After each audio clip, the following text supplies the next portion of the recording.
राजेंद्र छबुराव पैठणकर मौजे लहिंग तालुका येवला यांच्या चिनी पद्धतीने आणि SRT पद्धतीने मका लागवड प्लॉटवरती आलेला आहे. पहिले त्यांची आपण ओळख करून घ्या. तुमचं नाव काय?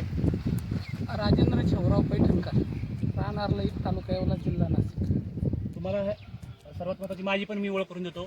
मी हरिभाऊ खोमणे, सहाय्यक कृषी अधिकारी जायदरे. तर तुम्हाला ही SRT पद्धतीने चिनी पद्धतीने मका लागवड करणे ही संकल्पना कशी सुचली? आता हे मी नेहमी कृषी अधिकाऱ्यांच्या संपर्कात असताना असं बघायला मिळालं की याने उत्पादन वाढतं असं, ठीक आहे ना. मग त्या दृष्टीने मी प्रयोग करायचं ठरवलं. मग तुम्ही ह्या चिनी पद्धतीने मका लागवडीने तुमचं रोपसंख्या वाढते. मग किती रोपसंख्या वाढते तुम्ही असं वाटतं? साधारणतः आपण रेग्युलर जी पेरणी करतो त्याच्यात 27,000 ते 25,000 अशी रोपांची संख्या असते. परंतु जेव्हा चायना पद्धतीने आपण लागवड करतो तर ती संख्या 31,000 32,000पर्यंत जाते. मग तुम्हाला असं वाटत नाही का ह्याचा बियाण्याचा खर्च वाढतो?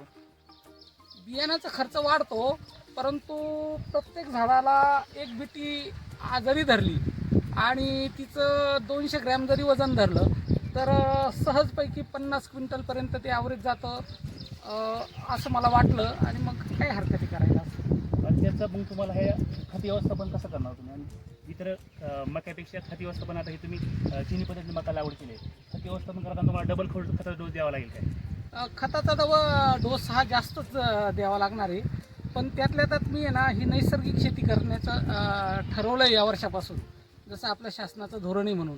तर मग त्याला मी जीवामृत वगैरे देतोय आणि म्हणून फारसं असं जास्त खत देण्याची मला आवश्यकता वाटत नाही. याच्यानंतर आमचे कृषी विभागाचेच राम निंबाळकर, सहाय्यक तंत्रज्ञान व्यवस्थापक, ते काय तुम्हाला प्रश्न विचारणार आहेत? नमस्कार, माझं नाव राम निंबाळकर, सहाय्यक तंत्रज्ञान व्यवस्थापक, तालुका येवला.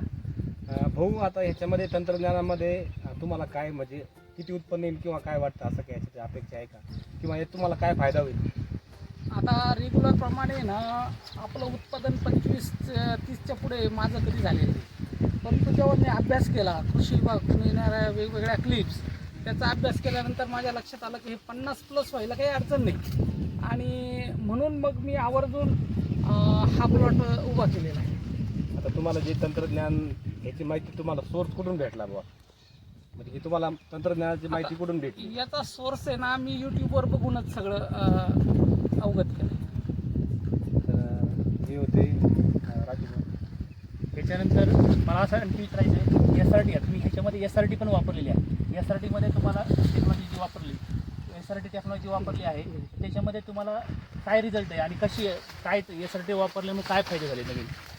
आता याच्यामध्ये काय आहे भाऊ, हे सगळे ना हे 4.5 फुटाचा बेड आहे आणि त्याच्या 4.5 फुटामध्ये 2 लाईनी आपण केलेल्या आहे आणि 2 झाडांबद्दल अंतर हे 18 इंच आहे. आणि 18 इंचावर प्रत्येक ठिकाणी 2-2 दाणे आपण टोकन यंत्राच्या साहाय्याने टोकन केलेले आहे. त्याच्यामुळे अचूकतेने झाडांची संख्या झालेली आहे. आणि SRTमध्ये आहे ना जीवाणूंची संख्या वाढते, नाही का नाही, मशागत थांबल्या जाते ना, आणि म्हणून त्याचे बेड तयार केलेले आहे. आणि त्या बेडवर जेव्हा मी आता 3 वर्षापासून SRT करतोय तर माझं लक्षात असं आलं की रोगराईचं प्रमाण कमी झालेलं आहे. झाड असं टवटवीत दिसतंय. आता तुम्हालाही बघायला मिळत असेल, झाडाची एकदम निरोगी असं वाटतं. औषधाचं प्रमाण कमी झालं, खतांचं प्रमाण कमी झालं आणि जमीन भुसभुशीत व्हायला सुरुवात झाली. मला आणखी असं विचारायचं आहे, 2024ला तुम्हाला आत्मांतर्गत उत्कृष्ट शेतकरी किंवा आदर्श शेतकरी हा पुरस्कार मिळाला, त्याच्यातून तुम्हाला काय पुरस्कार मिळाला?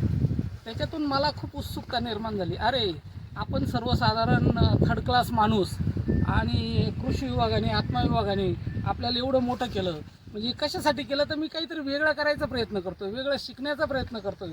आणि त्या दृष्टीने मला खूप आनंद झाला. आणि मग आता मी वेगवेगळ्या